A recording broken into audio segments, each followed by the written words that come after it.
Assalamualaikum warahmatullahi wabarakatuh. Salam sejahtera untuk kita semua.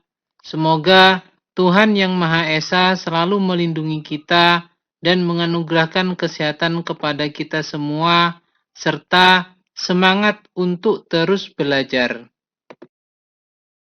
Pada pertemuan kali ini, dalam mata kuliah akuntansi manajemen, pokok bahasan kita adalah berkenaan dengan sistem penilaian kinerja. Apa itu sistem penilaian kinerja? Sistem penilaian kinerja merupakan sistem yang digunakan untuk mengevaluasi kinerja karyawannya agar sesuai dengan standar kerja yang telah ditetapkan. Evaluasi kinerja ini harus dilakukan secara terbuka, jujur, dan objektif, sehingga kita dapat melakukan penilaian kinerja sesuai dengan prinsip keterbukaan agar para pihak yang dalam hal ini dievaluasi dapat memberikan kinerja terbaiknya untuk perusahaan. Sebagaimana kita ketahui bahwa dalam penilaian kinerja ini merupakan tindakan dalam penentuan secara periodik mengenai efektivitas operasional dari suatu organisasi. Bagian organisasi atau karyawan yang ada dalam organisasi tersebut berdasarkan pada sasaran, standar, dan kriteria yang telah ditetapkan sebelumnya. Sehingga dalam penilaian kinerja ini bertujuan untuk memotivasi karyawan dalam mencapai sasaran organisasi dan dalam mematuhi standar perilaku yang telah ditetapkan sebelumnya, agar membuahkan tindakan dan hasil yang diinginkan oleh manajemen perusahaan. Tentunya dengan adanya penilaian kinerja ini, manajemen berharap bahwa yang pertama adalah mengelola informasi organisasi secara efektif dan efisien melalui pemotivasian karyawan secara maksimum. Yang kedua, membantu pengambilan keputusan yang bersangkutan dengan karyawan seperti melakukan promosi, transfer, dan pemberhentian. Yang ketiga, mengidentifikasi kebutuhan pelatihan dan pengembangan karyawan dan untuk menyediakan kriteria seleksi dan evaluasi program pelatihan karyawan. Serta yang keempat adalah menyediakan umpan balik bagi karyawan mengenai bagaimana atasan mereka menilai kinerja bawahannya. Dan yang terakhir, yang kelima, yaitu menyediakan suatu dasar bagi distribusi penghargaan. Karena dengan adanya penilaian kinerja tersebut diharapkan muncul karyawan yang memiliki penilaian tertinggi sehingga perusahaan dapat memberikan penghargaan pada karyawan tersebut. Itu manfaat yang dapat dirasakan oleh manajemen dengan adanya penilaian kinerja. Ada dua tahapan yang harus dilakukan dalam melakukan penilaian kinerja, yaitu yang pertama adalah tahapan persiapan dan yang kedua adalah tahapan penilaian. Dalam tahapan persiapan, hal-hal yang biasanya dilakukan yaitu yang pertama adalah penentuan daerah pertanggungjawaban dan manajer yang bertanggung jawab. Yang kedua, menerapkan kriteria yang digunakan untuk mengukur kinerja. Dan yang ketiga adalah pengukuran kinerja yang sesungguhnya. Sehingga pada tahapan persiapan ini, kalau sudah dilakukan, maka kita dapat melakukan tahapan yang kedua, yaitu tahapan penilaian.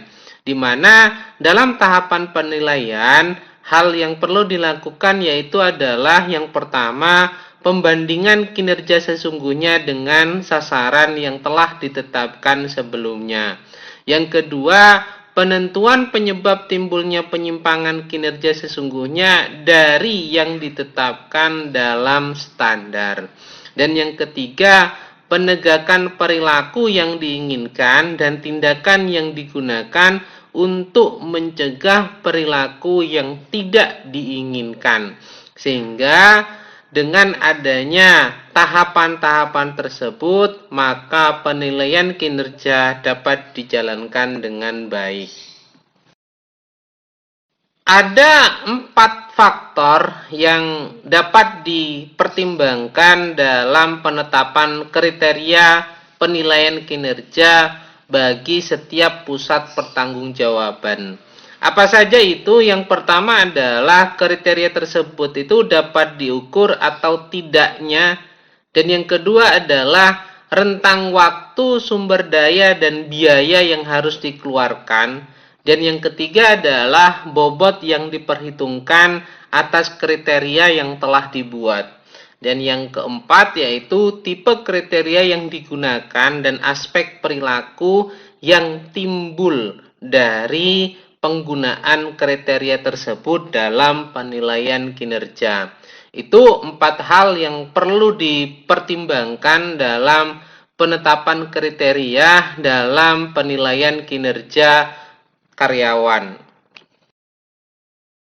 Berkenaan dengan ukuran penilaian kinerja, ada 3 yang dapat kita pergunakan, yaitu kriteria tunggal, yang kedua kriteria beragam, dan yang ketiga adalah kriteria gabungan. Untuk kriteria tunggal atau single kriteria ini merupakan ukuran kinerja yang hanya menggunakan satu ukuran untuk menilai kinerja dari manajer pusat pertanggungjawaban. Sedangkan kriteria beragam atau multiple kriteria merupakan ukuran kinerja yang menggunakan berbagai macam ukuran untuk menilai kinerja manajer pusat pertanggungjawaban. Sehingga ada kombinasi dalam penggunaan kriteria beragam ini. Dan yang terakhir yaitu kriteria gabungan atau komposit kriteria, di mana komposit kriteria ini merupakan ukuran kinerja yang menggunakan berbagai macam ukuran, memperhitungkan masing-masing ukuran, dan menghitung rata-ratanya sebagai ukuran menyeluruh kinerja manajer. Dalam hal ini, tentunya ketika menggunakan kriteria gabungan, maka kita dihadapkan pada banyak kriteria dalam pengukuran kinerja manajer pusat pertanggungjawaban. Namun, dalam hal ini tentunya akan berdampak positif ketika kita menggunakan kriteria gabungan. Kenapa? Karena dapat mengukur dan memperhitungkan dari banyak aspek untuk menilai kinerja dari manajer pusat pertanggungjawaban tersebut. Beberapa jenis ukuran kinerja yang dapat dipergunakan dalam penilaian kinerja yaitu yang pertama adalah pendapatan. Artinya kita dapat mengukur kinerja dari manajer pertanggungjawaban itu dari pendapatan yang dihasilkannya. Dan yang kedua adalah ukuran kinerjanya berupa biaya.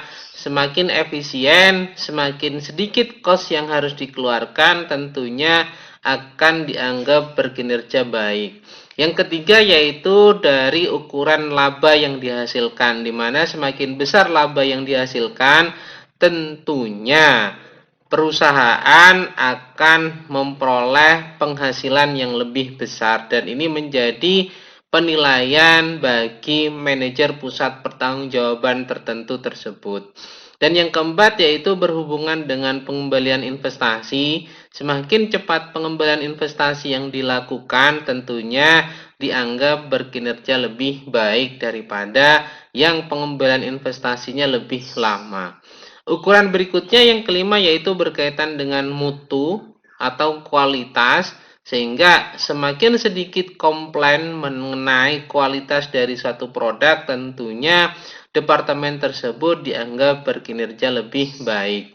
Dan yang keenam adalah berkaitan dengan pemeliharaan equipment agar mesin atau alat yang dimiliki itu dapat berkinerja dengan baik. Maka semakin sedikit pemeliharaan yang dilakukan atau semakin sedikit kerusakan yang terjadi, tentunya menjadi unsur penilaian yang efektif.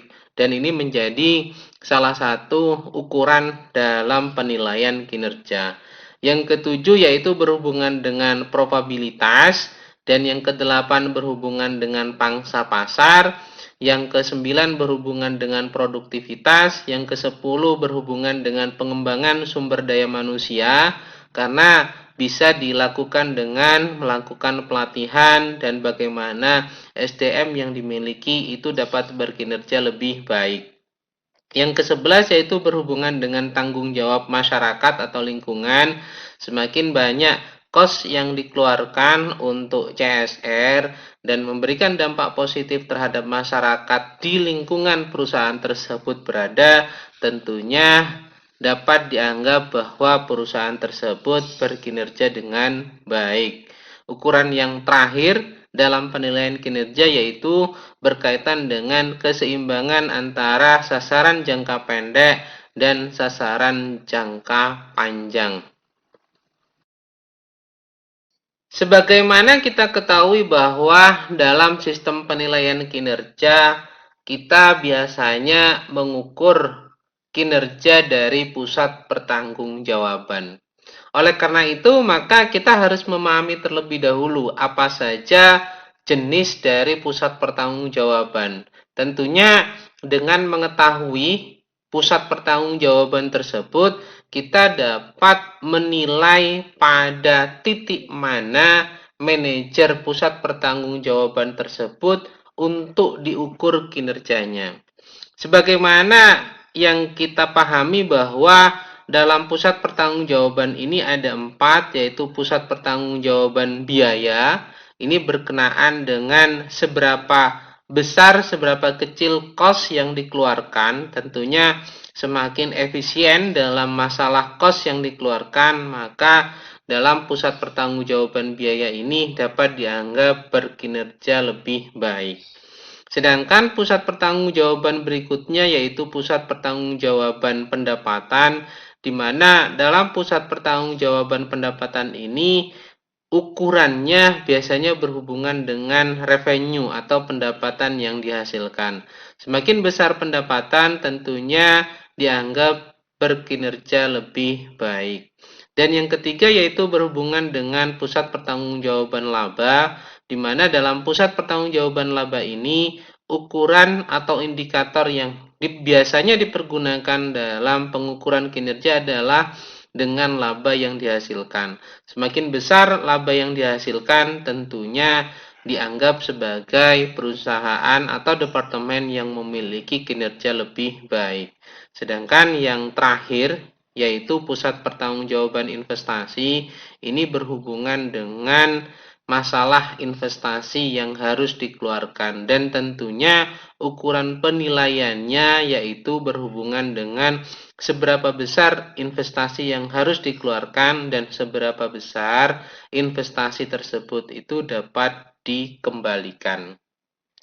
Apapun yang berhubungan dengan pusat pertanggungjawaban tersebut, dari 4 jenis pusat pertanggungjawaban, ada hal yang paling utama yaitu bahwa dalam pusat pertanggungjawaban diukur itu adalah berkenaan dengan cost and benefit-nya. Artinya berapa besar cost yang dikeluarkan dan berapa manfaat yang diperoleh.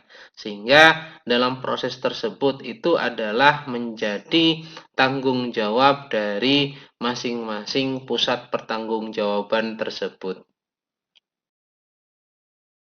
Berkenaan dengan pusat pertanggungjawaban biaya, maka kita harus memahami terlebih dahulu apa pusat pertanggungjawaban biaya ini. Pusat pertanggungjawaban biaya merupakan pusat pertanggungjawaban yang manajernya itu diukur prestasinya atas dasar biaya yang dikeluarkan atau berkaitan dengan nilai masukannya.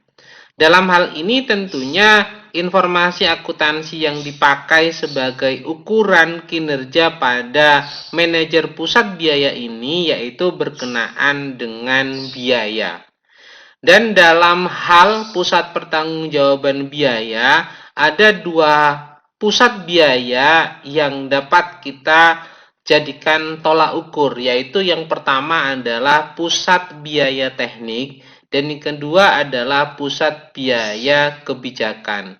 Dengan memahami pusat biaya teknik dan pusat biaya kebijakan, kita akan dapat memudahkan dalam proses pertanggungjawaban bagi manajer pusat biaya tersebut. Apa pusat biaya teknik atau Engineering Expense Center, yaitu merupakan pusat pertanggungjawaban yang sebagian besar masukannya memiliki hubungan yang nyata dan erat dengan keluarannya, sehingga dapat dihitung antara rasio masukan dengan keluarannya yang merupakan ukuran efisiensi pusat biaya teknik. Sehingga dalam pusat biaya teknik ini maka kita dapat mengukur kalau memasukkan atau katakanlah mengeluarkan sejumlah biaya, maka kita akan mendapatkan apa atau mendapatkan berapa. Tentunya rasio tersebut itu dapat diukur dalam pusat biaya teknik tersebut. Sedangkan pusat biaya kebijakan atau discretionary expense center merupakan pusat pertanggungjawaban yang sebagian besar masukannya itu tidak memiliki hubungan dengan keluarannya. Biasanya biaya ini timbul karena aspek adanya sebuah kebijakan, sehingga dalam proses pengendaliannya harus dengan penyusunan anggaran biaya yang disetujui oleh manajemen puncak.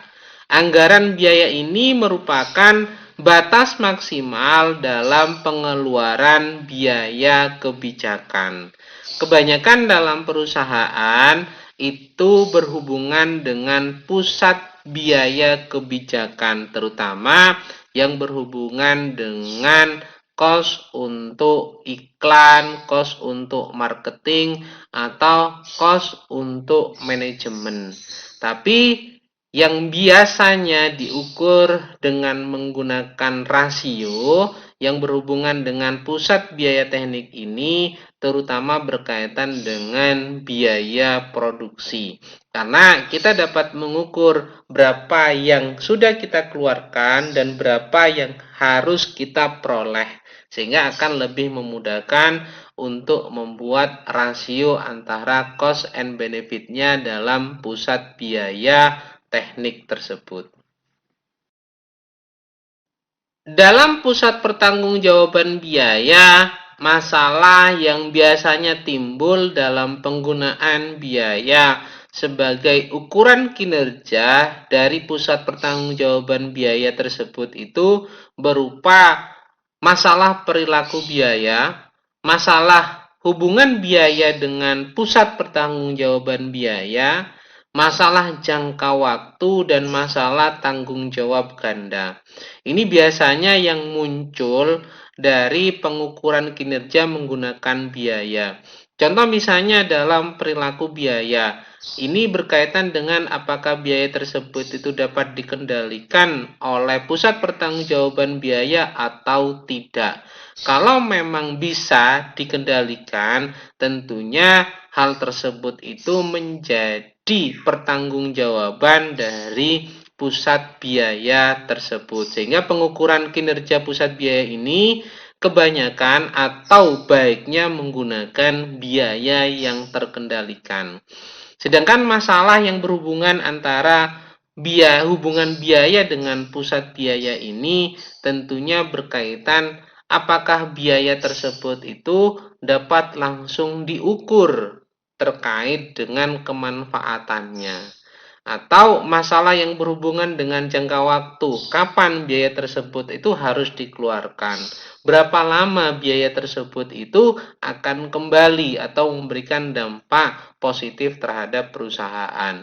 Dan yang terakhir yang berkaitan dengan masalah tanggung jawab ganda ini biasanya berkaitan dengan biaya yang harus dikeluarkan oleh pusat pertanggungjawaban biaya. Namun hal itu juga berdampak atau disebabkan karena adanya kebijakan dari pusat pertanggungjawaban yang lainnya. Sehingga dalam hal ini tentunya tidak bisa sebagai biaya yang terkendalikan. Nah, pertanyaannya sekarang, apa itu biaya yang terkendalikan? Biaya yang terkendalikan ini merupakan biaya yang secara signifikan dapat dipengaruhi oleh manajer pusat laba dengan wewenang yang dimilikinya. Sehingga manajer pusat laba ini dapat bertanggung jawab penuh terhadap biaya yang harus dikeluarkan. Atau biaya terkendalikan ini juga dimaknai sebagai biaya variabel atau biaya tetap yang dapat dipengaruhi secara signifikan oleh manajer pusat biaya dengan wewenang yang dimilikinya. Pengertian lainnya yaitu sebagai biaya langsung dan biaya tidak langsung yang dapat dipengaruhi secara signifikan oleh manajer pusat biaya dengan wewenang yang dimilikinya. Artinya, biaya yang dikeluarkan memang dapat dikendalikan oleh manajer pusat pertanggungjawaban biaya tersebut, sehingga pusat pertanggungjawaban biaya tersebut dapat mempertanggungjawabkan semua biaya, semua cost yang dikeluarkan oleh departemennya tersebut. Sedangkan pusat pertanggungjawaban pendapatan merupakan pusat pertanggungjawaban yang manajernya diberi wewenang untuk mengendalikan pendapatan pusat pertanggungjawaban pendapatan tersebut. Biasanya, informasi akuntansi yang dipergunakan sebagai ukuran kinerja manajer pusat pertanggungjawaban ini adalah pendapatan. Sekarang pertanyaannya adalah, apa itu pendapatan? Pendapatan dimaknai sebagai pendapatan dari penjualan produk atau jasa kepada pihak luar perusahaan, atau pendapatan dari transfer produk atau jasa ke pusat pertanggungjawaban lain dalam perusahaan tersebut. Sehingga dalam pusat pertanggungjawaban pendapatan ini, indikator yang dipergunakan dalam penilaian kinerja pusat pertanggungjawaban pendapatan adalah yang berhubungan dengan pendapatan yang dihasilkan oleh pusat pertanggungjawaban tersebut. Sedangkan untuk mengetahui pusat pertanggungjawaban laba, maka pusat pertanggungjawaban laba ini dimaknai sebagai pusat pertanggungjawaban yang manajernya diberi wewenang untuk mengendalikan pendapatan dan biaya pusat pertanggungjawaban tersebut. Artinya, dalam pusat pertanggungjawaban laba, ada dua indikator atau dua pusat pertanggungjawaban yang menyatu, yaitu yang berhubungan dengan pengendalian pendapatan dan juga berhubungan dengan pengendalian biaya pada pusat pertanggungjawaban tersebut. Berkaitan dengan informasi akuntansi yang dipakai sebagai ukuran kinerja pada manajer pusat pertanggungjawaban laba ini adalah selisih antara pendapatan dan biaya yang dikeluarkan untuk memperoleh pendapatan tersebut.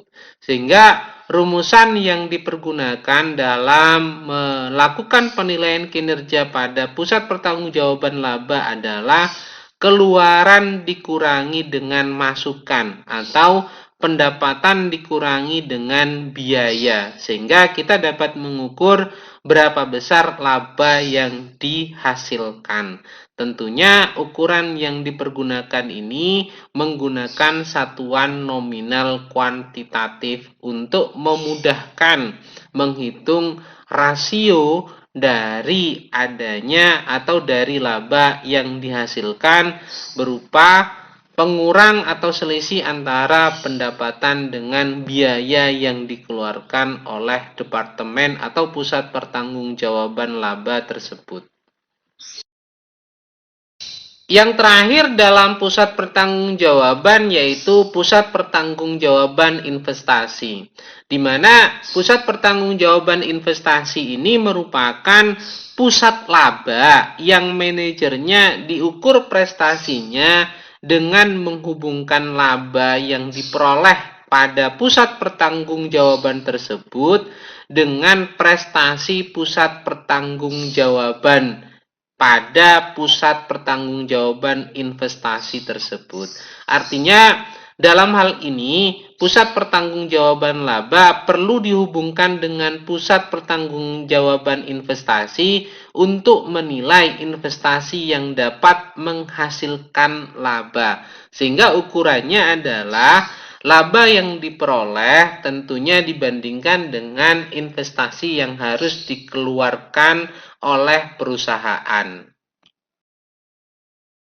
Salah satu ukuran dalam menilai pusat pertanggungjawaban investasi ini yaitu dengan return on investment atau kembalian investasi. Apa itu return on investment? Yaitu kemampuan perusahaan dalam menghasilkan laba dari investasi aset yang diperlukan. Ukurannya yaitu laba dibagi dengan investasi. Artinya, berapa tingkat laba yang diperoleh dibagi dengan investasi yang harus dikeluarkan. Atau rumusan lainnya adalah pendapatan dibagi dengan investasi dikalikan dengan laba dibagi dengan pendapatan. Ukuran lainnya yang umum dipergunakan selain return on investment adalah residual income atau RI, di mana residual income ini adalah laba yang dihasilkan di atas target pengembalian investasi pada suatu pusat laba. Rumusnya yaitu laba dikurangi dengan investasi dikali dengan target return on investment. Sebagai contoh misalnya adalah dalam perusahaan ini terdapat dua divisi yaitu divisi sandal dan divisi sepatu. Di mana pada tahun 2011 pendapatan penjualan untuk divisi sandal itu sebesar 30 juta, sedangkan divisi sepatu itu sebesar 120 juta rupiah. Laba bersih usaha pada divisi sepatu sebesar 3 juta rupiah, sedangkan pada divisi sepatu sebesar 4 juta rupiah. Rata-rata investasi aset yang harus dikeluarkan oleh perusahaan pada divisi sandal sebesar 15 juta rupiah dan pada divisi sepatu sebesar 20 juta rupiah. Sedangkan target pengembalian investasi yang dicanangkan oleh perusahaan yaitu baik divisi sandal atau divisi sepatu sama sebesar 15%. Sedangkan informasi lainnya pada tahun 2012 pendapatan penjualan untuk divisi sandal mengalami peningkatan menjadi 50 juta rupiah. Sedangkan pada divisi sepatu mengalami penurunan menjadi 117 juta rupiah. Laba bersih usaha pada divisi sandal juga mengalami peningkatan yaitu sebesar 4 juta rupiah dan divisi sepatu juga mengalami peningkatan laba bersih usaha yang awalnya 4 juta rupiah menjadi 5 juta rupiah di tahun 2012. Walaupun pada tingkat pendapatan penjualannya mengalami penurunan dari 120 juta menjadi 117 juta rupiah. Rata-rata investasi aset pada tahun 2012 ini mengalami peningkatan untuk divisi sandal menjadi 20 juta rupiah, sedangkan pada divisi sepatu meningkat menjadi 21 juta rupiah. Dengan target kembalian investasi masih sama pada tahun 2011 untuk tahun 2012, yaitu sebesar 15% baik pada divisi sandal ataupun divisi sepatu. Berdasarkan pada data tersebut, kita diminta untuk menghitung profit margin, perputaran aset, return on investment, dan residual income baik pada divisi sandal ataupun pada divisi sepatu di tahun 2011 dan di tahun 2012, sehingga dengan perhitungan tersebut kita dapat mengukur tingkat produktivitas pada masing-masing divisi tersebut. Pada rumusan yang telah dibuat dari data yang ada, kita masukkan dalam rumusannya, yaitu untuk menghitung profit marginnya, yaitu rumusannya adalah laba bersih usaha dibagi dengan pendapatan penjualan dikali 100%. Untuk divisi sandal di tahun 2011, sebagaimana diketahui dari data yang ada, laba bersih usaha adalah sebesar 3 juta rupiah dengan tingkat pendapatan atau penjualan sebesar 30 juta rupiah. Sehingga profit marginnya di sini adalah sebesar 10%. Sedangkan untuk tahun 2012 diketahui bahwa laba bersih usaha sebesar 4 juta rupiah, sedangkan tingkat pendapatan penjualan sebesar 50 juta rupiah. Maka berdasarkan pada data tersebut, kita tinggal memasukkan pada rumusan, yaitu laba bersih sebesar 4 juta rupiah dibagi dengan pendapatan penjualan sebesar 50 juta rupiah dikali 100%, ketemu nilainya adalah 8%. Sehingga berdasarkan pada profit margin ini terjadi penurunan di tahun 2012 dari tahun 2011, yaitu sebesar 10% menjadi 8% di tahun 2012 pada divisi sandal kalau didasarkan pada indikator profit margin. Sedangkan untuk divisi sepatu, sebagaimana diketahui bahwa laba bersihnya untuk divisi sepatu di tahun 2011 ini adalah sebesar 4 juta rupiah dibagi dengan tingkat pendapatan penjualan sebesar 120 juta rupiah. Ketemu rasionya yaitu adalah 3,33%.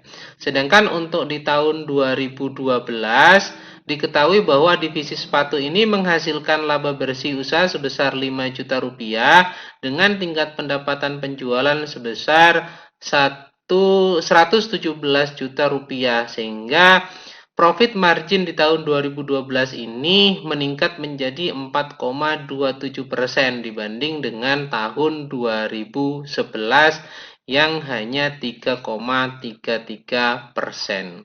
Nah, untuk indikator perputaran aset kita menggunakan rumus, yaitu rata-rata investasi aset dibagi dengan pendapatan penjualan. Untuk divisi sandal, rata-rata investasi aset di tahun 2011 yaitu sebesar 15 juta rupiah dibandingkan dengan pendapatan penjualan sebesar 30 juta rupiah, maka ketemu nilai perputaran asetnya adalah sebesar 2%. Nah, untuk 2012 perputaran aset pada divisi sandal ini meningkat menjadi 2,5%. Karena apa? Karena di tahun 2012 ini rata-rata investasi aset meningkat 20 juta rupiah, tapi juga diimbangi dengan peningkatan pendapatan penjualan sebesar 50 juta rupiah. Sehingga ketemu bahwa perputaran asetnya meningkat menjadi 2,5% dibandingkan dengan tahun 2011 yang hanya 2%. Nah, untuk divisi sepatu, perputaran aset di tahun 2011 adalah sebesar 16,67%. Ini diperoleh dari rata-rata investasi aset pada divisi sepatu di tahun 2011 adalah sebesar 20 juta rupiah berbanding dengan pendapatan penjualan sebesar 120 juta rupiah. Nah, hasilnya adalah 16,67%. Sedangkan di tahun 2012, ini rata-rata investasinya adalah 21 juta berbanding dengan pendapatan penjualan sebesar 117 juta rupiah. Walaupun pendapatan penjualan menurun dibandingkan dengan tahun 2011, namun rata-rata investasi asetnya meningkat dari 20 juta menjadi 21 juta sehingga berdampak pada perputaran aset yang juga meningkat di tahun 2012 menjadi 17,95%. Nah, untuk indikator berikutnya yaitu return on investment, di mana untuk divisi sandal di tahun 2011 dan di tahun 2012 ini tidak ada perubahan, yaitu nilainya tetap 20%. Nah, hal ini disebabkan karena berdasarkan pada rumusan yaitu laba bersih dibagi dengan rata-rata investasi aset, bahwa di tahun 2011 laba bersih usaha itu sebesar 3 juta rupiah dibandingkan dengan rata-rata investasi aset sebesar 15 juta rupiah. Ketemu rasionya adalah sebesar 20% untuk return on investment-nya. Begitu juga di tahun 2012 laba bersih usaha memang meningkat menjadi 4 juta, tapi rata-rata investasi juga meningkat menjadi 20 juta rupiah. Sehingga return on investment-nya juga pada angka 20%. Artinya tidak ada peningkatan atau penurunan untuk return on investment pada divisi sandal ini. Sedangkan untuk divisi sepatu, bahwa return on investment di tahun 2011 adalah 20% dengan menghitung bahwa laba bersih usaha di tahun 2011 ini sebesar 4 juta rupiah dibagi dengan rata-rata investasi aset sebesar 20 juta rupiah dikali 100%. Sedangkan untuk tahun 2012 terjadi peningkatan laba bersih usaha yaitu menjadi 5 juta rupiah dan nilai investasi rata-ratanya meningkat tidak signifikan dari awalnya 20 juta menjadi 21 juta rupiah sehingga ketemu rasio return on investment pada divisi sepatu di tahun 2012 ini meningkat menjadi 23,81%.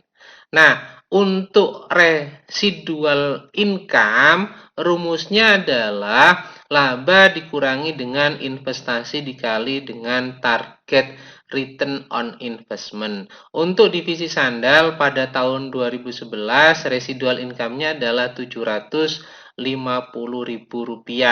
Ini diperoleh dari laba sebesar 3 juta rupiah dikurangi dengan rata-rata investasi sebesar 15 juta rupiah dikali 15%. Ketemu bahwa residual income-nya adalah Rp750.000.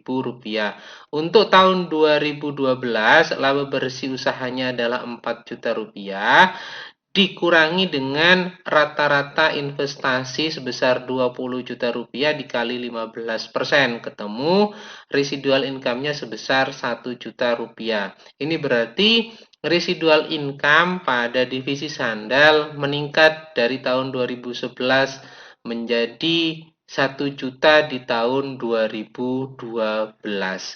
Sedangkan untuk divisi sepatu residual income-nya yaitu pada tahun 2011 sebesar 1 juta rupiah yang diperoleh dari laba bersih sebesar 4 juta rupiah dikurangi dengan rata-rata investasi sebesar 20 juta rupiah dikali 15%. Ketemu nilainya yaitu 1 juta rupiah. Sedangkan untuk tahun 2012 laba bersih usahanya sebesar 5 juta rupiah dikurangi dengan rata-rata investasi sebesar 21 juta rupiah dikali 15%. Ketemu nilai dari residual income-nya adalah sebesar 1.850.000 rupiah. Artinya divisi sepatu ini untuk nilai residual income-nya meningkat dari tahun 2011 yang hanya 1 juta rupiah menjadi 1.850.000 rupiah di tahun 2012. Dengan adanya pengukuran kinerja pada pusat pertanggungjawaban investasi ini menggunakan return on investment, ada keunggulan dengan menggunakan pengukuran tersebut. Yaitu yang pertama adalah kembalian investasi mendorong manajer pusat laba menaruh perhatian yang seksama terhadap hubungan antara pendapatan penjualan, biaya, dan investasi. Sehingga dalam pusat pertanggungjawaban investasi ini, kolaborasi berkenaan dengan pendapatan, biaya, dan investasi itu harus diperhatikan oleh manajer pusat pertanggungjawaban laba. Dan yang kedua adalah kembalian investasi ini mendorong manajer pusat pertanggungjawaban laba dalam melaksanakan efisiensi biaya. Karena tentunya dengan efisiensi biaya akan menghasilkan laba yang lebih besar bagi perusahaan. Dan yang ketiga adalah dengan adanya return on investment atau kembalian investasi mencegah manajer pusat laba dalam melakukan investasi yang berlebihan di dalam pusat laba yang dipimpinnya. Sehingga ketika akan melakukan sebuah investasi, benar-benar memperhitungkan berapa kembalian investasi yang dapat diperoleh dengan melakukan investasi tersebut.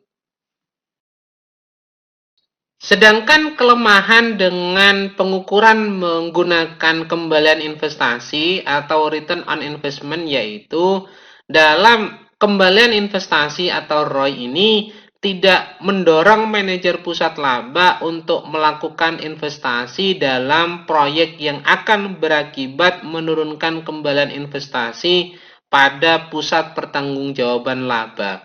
Meskipun investasi proyek tersebut itu menaikkan probabilitas perusahaan secara keseluruhan. Dan yang kedua, berkaitan dengan kembalian investasi atau return on investment ini mengakibatkan manajer pusat laba memusatkan perhatiannya kepada sasaran jangka pendek dengan mengorbankan sasaran jangka panjang. Kenapa? Karena yang diukur adalah kembalian investasinya, yaitu seberapa besar laba yang diperoleh untuk menutupi investasi yang telah dikeluarkan. Dan yang ketiga yaitu dalam pengukuran menggunakan return on investment atau kembalian investasi ini sangat dipengaruhi oleh adanya metode depresiasi pada aset tetap. Sebagaimana kita ketahui bahwa dalam metode depresiasi atau metode penyusutan ada beberapa metode yang dapat dipergunakan, sehingga tentunya dalam perhitungan laba ini mempengaruhi terhadap perhitungan return on investment-nya. Keunggulan yang dapat kita peroleh dari pengukuran kinerja menggunakan residual income atau RI ini yaitu yang pertama adalah dengan residual income akan mengakibatkan semua pusat laba memiliki sasaran laba yang sama untuk investasi yang sebanding. Dan yang kedua yaitu dalam residual income ini dapat menggunakan tarif beban modal atau tarif target pengembalian investasi yang berbeda sesuai dengan tingkat resiko investasi yang ada atau yang telah diperhitungkan. Sedangkan kelemahan dari residual income ini sebagai pengukuran kinerja pada pusat pertanggungjawaban laba investasi ini yaitu yang pertama adalah dengan menggunakan residual income hanya mendorong manajer pusat laba berorientasi pada tujuan jangka pendek. Yang kedua, dengan residual income ini sangat dipengaruhi oleh metode penyusutan atau metode depresiasi aset tetap. Sebagaimana kita ketahui, ada beberapa pilihan metode dalam menghitung penyusutan atau depresiasi pada aset tetap yang dimiliki oleh suatu perusahaan. Yang ketiga, tidak seperti halnya dengan kembalian investasi yang berupa rasio atau persentase, dalam perhitungan residual income ini berupa angka absolut yang tidak digunakan untuk membandingkan kemampuan berbagai pusat laba dalam menghasilkan laba.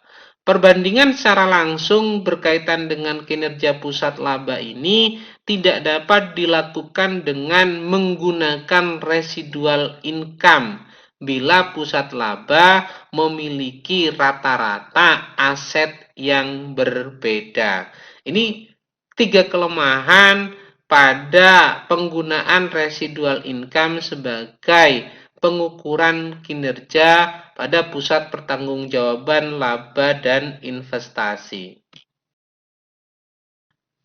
Selain itu, ada lagi penilaian kinerja dengan menggunakan produktivitas. Artinya, produktivitas ini digunakan sebagai pengukuran kinerja pada pusat pertanggungjawaban.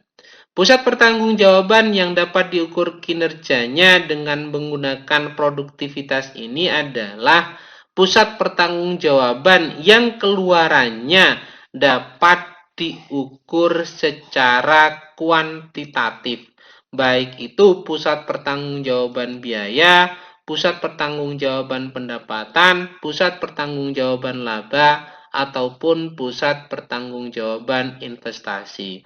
Yang penting ukurannya dapat diukur secara kuantitatif. Kenapa? Karena rumusan dalam rasio produktivitas ini adalah keluaran dibagi dengan masukan. Produktivitas dalam pengukuran kinerja ini berhubungan dengan produksi keluaran secara efisien dan terutama ditunjukkan kepada hubungan antara keluaran dengan masukan yang digunakan untuk menghasilkan keluaran tersebut.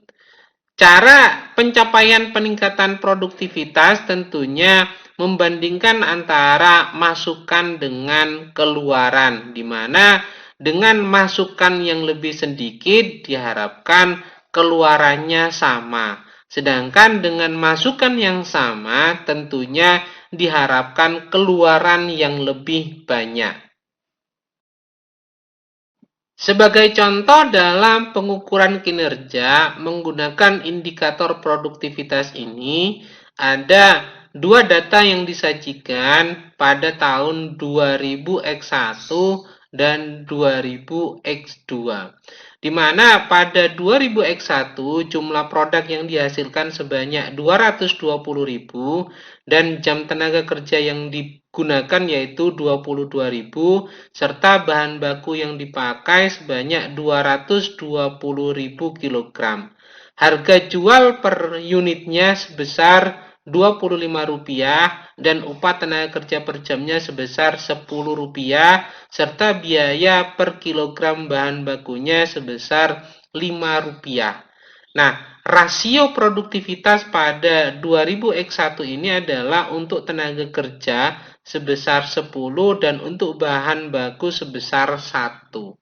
Sedangkan untuk tahun 2000X2, jumlah produk yang dihasilkan sebanyak 220.000 unit dengan jam tenaga kerja yang digunakan sebesar 20.000 jam, serta bahan baku yang dipakai yaitu sebanyak 176.000 kilogram, dan harga jual produk per unitnya adalah sebesar Rp25, serta upah tenaga kerja per jamnya adalah Rp10, dan biaya per kilogram bahan baku sebesar Rp5.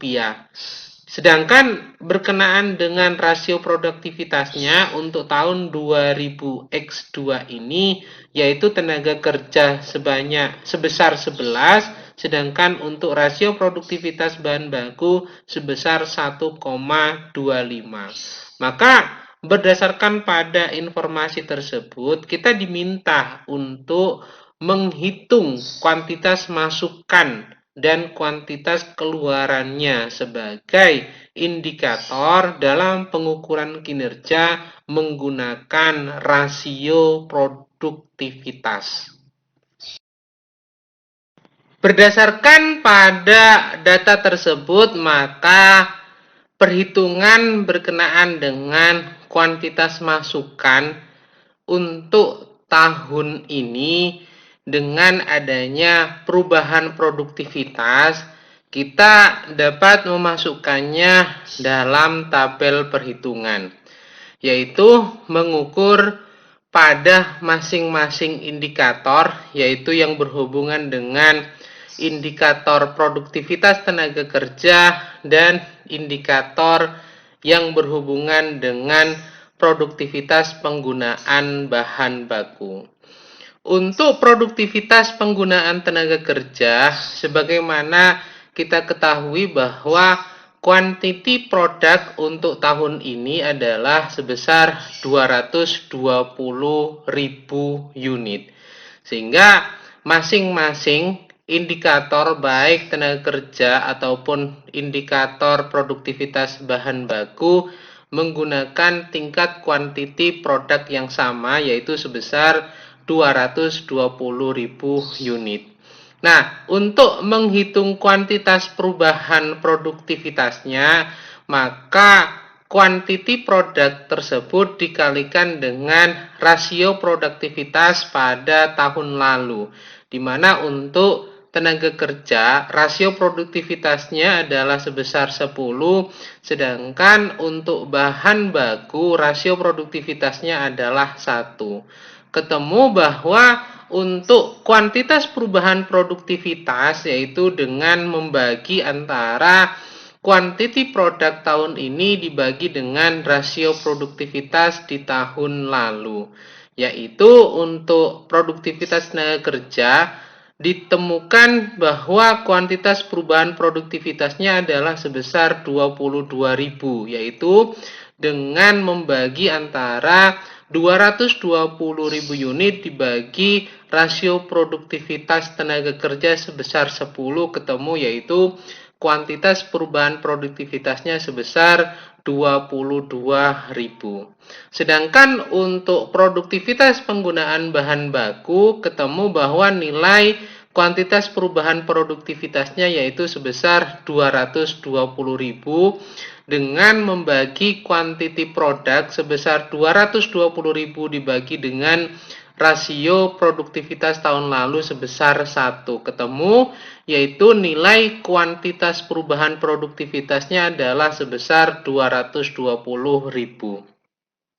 Selanjutnya kita berhitung untuk mengetahui profit linked productivity-nya, artinya selisih antara kuantitas yang kita lakukan atau kuantitas saat ini dengan kuantitas standarnya, di mana untuk kuantitas bebas perubahan produktivitas atau kita singkat dengan KPP ini, yaitu untuk tenaga kerja, ketemu bahwa kuantitas perubahan produktivitasnya adalah sebesar 22.000 dikalikan dengan harga masukan persatuan.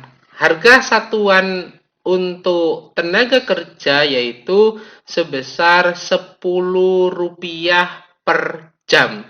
Sehingga kita kalikan antara KPP, kuantitas perubahan produktivitas, dengan harganya sebesar Rp10, ketemu nilainya adalah Rp220.000. Sedangkan untuk kuantitas produktivitas penggunaan bahan baku, di mana kuantitas perubahan produktivitasnya adalah 220.000 dikalikan dengan harga biaya per kilogram bahan bakunya yaitu sebesar Rp5, ketemu nilainya adalah Rp1.100.000. Sehingga kalau kita total produktivitas yang terjadi saat ini antara produktivitas tenaga kerja dan produktivitas penggunaan bahan baku adalah sebesar Rp1.320.000. Nah, hal ini kita bandingkan dengan kuantitas yang seharusnya, di mana untuk kuantitas yang seharusnya berdasarkan pada informasi yang ada, yaitu jam tenaga kerja yang digunakan di tahun 2000X2 ini adalah 20.000 jam, dan bahan baku yang dipergunakan yaitu sebesar 176.000 kilogram. Ini yang dijadikan sebagai kuantitas standar. Dikalikan dengan harga persatuannya, di mana untuk tenaga kerja dikalikan Rp10, sedangkan untuk bahan bakunya dikalikan dengan Rp5. Ketemu untuk produktivitas tenaga kerja sesuai dengan standar adalah sebesar 200.000, sedangkan untuk bahan bakunya adalah sebesar 875.000. Total kuantitas standarnya yaitu sebesar Rp1.075.000. Nah, pada akhirnya ketika kita membandingkan kuantitas yang sesungguhnya kita lakukan saat ini dengan kuantitas standarnya, terjadi yang namanya selisih, yaitu sebesar Rp245.000, di mana dialokasikan selisihnya adalah ke tenaga kerja, ke produktivitas tenaga kerja itu sebesar 20.000. Seharusnya 200.000, tapi pelaksanaannya adalah 220.000. Sedangkan penggunaan bahan baku ini terjadi selisih sebesar Rp225.000, di mana kuantitas standarnya seharusnya 875.000, terjadi pelaksanaan atau perubahan sebesar Rp1.100.000. Sehingga untuk menghitung bahwa produktivitas tahun lalu itu lebih besar daripada produktivitas saat ini yang berhubungan dengan cost-nya, di mana pada tahun 2000X1 itu sebesar Rp1.320.000, sedangkan pada saat 2000X2 yaitu sebesar Rp1.075.000. Artinya terjadi penurunan produktivitas, baik produktivitas tenaga kerja ataupun produktivitas penggunaan bahan baku antara tahun 2000X1 dengan 2000X2 yaitu sebesar Rp245.000.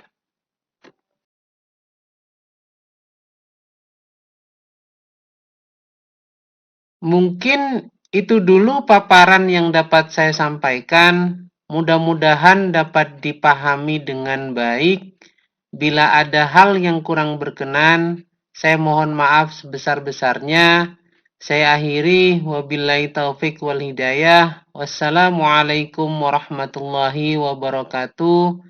Jangan lupa untuk selalu menjalankan pola hidup sehat dan bersih. Semoga Tuhan Yang Maha Esa selalu menganugerahkan kesehatan kepada kita semua. Amin. Terima kasih.